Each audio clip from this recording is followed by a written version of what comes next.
കഴിഞ്ഞ വർഷങ്ങളിൽ എല്ലാ തരത്തിലുള്ള സഹകരണവും എല്ലാ പിന്തുണയും മാധ്യമങ്ങളുടെ ഭാഗത്തു നിന്നും ലഭ്യമായതിന് പ്രത്യേകിച്ച് സഭയുടെ പേരിലുള്ള നന്ദിയും ഞങ്ങൾ ഈ സമയത്ത് എല്ലാവരും അറിയിക്കുകയാണ്. കൺവെൻഷൻ സംബന്ധിച്ചുള്ള വിശദ വിവരങ്ങൾ ഉൾപ്പെടെ ഇതിന്റെ ജനറൽ കൺവീനറായിട്ട് പ്രവർത്തിക്കുന്ന സഭയുടെ ജനറൽ സെക്രട്ടറി തോമസ് എല്ലാവർക്കും ക്രിസ്തീയ വന്ദനം അറിയിക്കുകയാണ്. ആവുമായിട്ട് ജലകമ്മീഷന്റെ മീഡിയയിൽ ചുമതല വഹിച്ചുകൊണ്ടിരിക്കുന്ന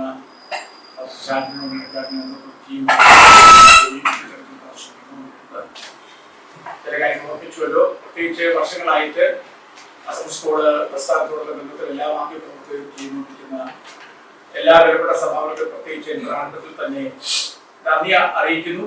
വിശേഷം നിങ്ങളെ അഭിനന്ദിക്കുകയും ചെയ്യുകയാണ്. ഈ പ്രാവശ്യത്തെ കൺവെൻഷൻ 2025 ജനറൽ കൺവെൻഷൻ ജനുവരി 27 മുതൽ ഫെബ്രുവരി 2 വരെ നടത്തപ്പെടുകയാണ്. പകൽ യോഗങ്ങളിൽ പ്രധാനമായിട്ടും പാസ്റ്റേഴ്സിന്റെ സെമിനാറും മറ്റ് ഡിപ്പാർട്ട്മെന്റുകളുടെ സംഘടനകളുമാണ്. രാത്രി യോഗം പൊതുവെ പൊതുയോഗമായിട്ടാണ് ക്രമീകരിച്ചിരിക്കുന്നത്. ഞായറാഴ്ചത്തെ യോഗം രാവിലെ 9 മണിക്ക് ആരംഭിച്ച് 1 മണി വരെയുള്ള പൊതു ആരാധനയായിരിക്കും.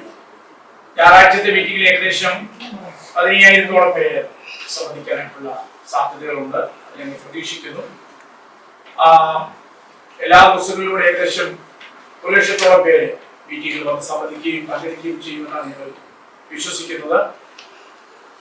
പിന്നെ മറ്റു പ്രധാനപ്പെട്ട കാര്യങ്ങളെല്ലാം ഈ പത്രക്കുറിപ്പിൽ രേഖപ്പെടുത്തിയിട്ടുണ്ട്.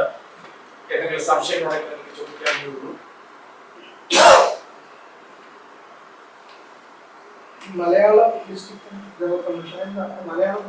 ഞങ്ങളുടെ സൗത്ത് ഇന്ത്യ സംസ്കൂളിനെ പൊതുവെ നമ്മൾ 8 ഡിസ്ട്രിക്റ്റിലായിട്ട് അത് ചെയ്യുക.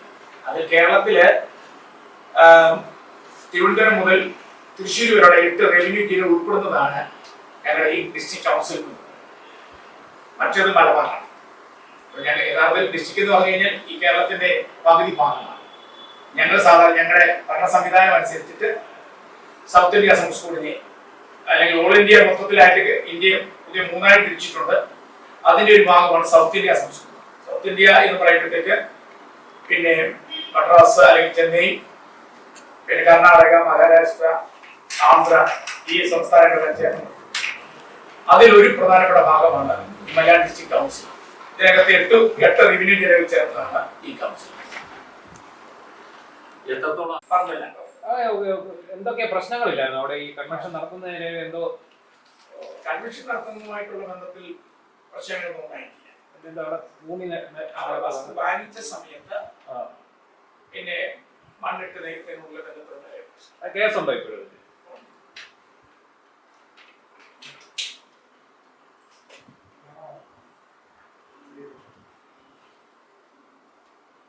അവിടെ തന്നെ അല്ലേ നടക്കുന്നത്? അതെ, 2018 ഇപ്പൊ കഴിഞ്ഞ വർഷം അവിടെ തന്നെ നമ്മള് ഇത് എത്ര പേർക്ക് ഇരിക്കാം? ഈ പന്തലിൽ എത്ര പേർക്ക് ഇരിക്കാം? അത് നമുക്ക് പിന്നെ 15,000-ഓളം ഇരിക്കാവുന്നതാണ്. കൊട്ടാരക്കര ഉള്ളത് അല്ല, അത് വർഷങ്ങളായിട്ട് പുല്ലൂരായിരുന്നു. ഹോസ്പിറ്റൽ KSRTC ഹോസ്പിറ്റലിലൊക്കെ ഉപയോഗിച്ചായിരുന്നു. ഈ പങ്കെടുത്തവരുടെ പേരൊന്നും പറയാം. പങ്കെടുത്തത്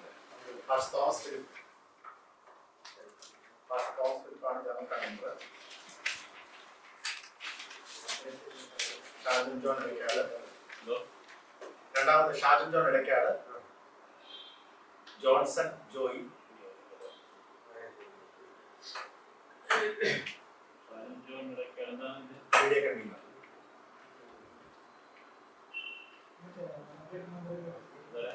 ജോൺസൺ ജോയി,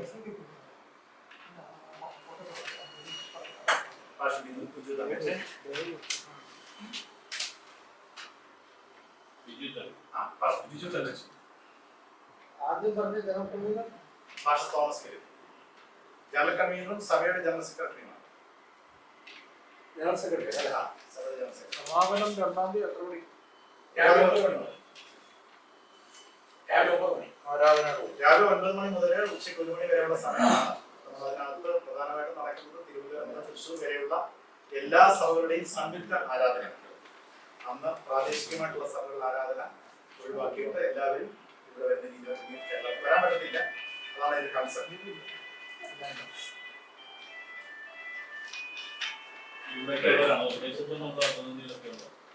ഇല്ല, മലയാളീസ് പാസ്റ്റർമാര് കംപ്ലീറ്റ് അസംബ്ലി സ്റ്റോക്ക് ഓടിയിട്ടാണ് പ്രസംഗിക്കുന്ന പാസ്റ്റർമാർ. അതെ, പുറത്തൊന്നും വേറെ നമ്മുടെ ഒരു ആഭ്യന്തര മീറ്റിംഗ് ആയതുകൊണ്ട് പൊതുവെ എല്ലാവരും ചെയ്യുന്ന അങ്ങനെ തന്നെയാണ്. എല്ലാ സമൂഹങ്ങളും അവരുടെ ജനറൽ കമ്മീഷൻ വരുമ്പോൾ സഭയുടെ വിവിധ തരത്തിലുള്ള ആളുകളാണ് അതിനകത്ത് പങ്കെടുക്കുന്നത്. ക്യാമ്പ് ചെയ്യാനായിട്ട് ഞങ്ങള് ലാസ്റ്റേഴ്സിൽ താമസിക്കുന്നവർക്ക് താമസിക്കാൻ അവർ നമ്മൾ ചുറ്റും ക്രമീകരിച്ചിട്ടുണ്ട്. അവിടെ ബിൽഡിങ്സ് ഇല്ല. തൊട്ടടുത്തുള്ള ക്യാമ്പ് സെന്ററുകളൊക്കെ നമ്മൾ അതിനുവേണ്ടി വർക്ക് ചെയ്തിട്ടുണ്ട്. മാർത്ത മീറ്റിംഗ് സെന്റർ ഉൾപ്പെടെയുള്ള സ്ഥലങ്ങളൊക്കെ നമ്മൾ ചെയ്തിരിക്കുകയാണ്.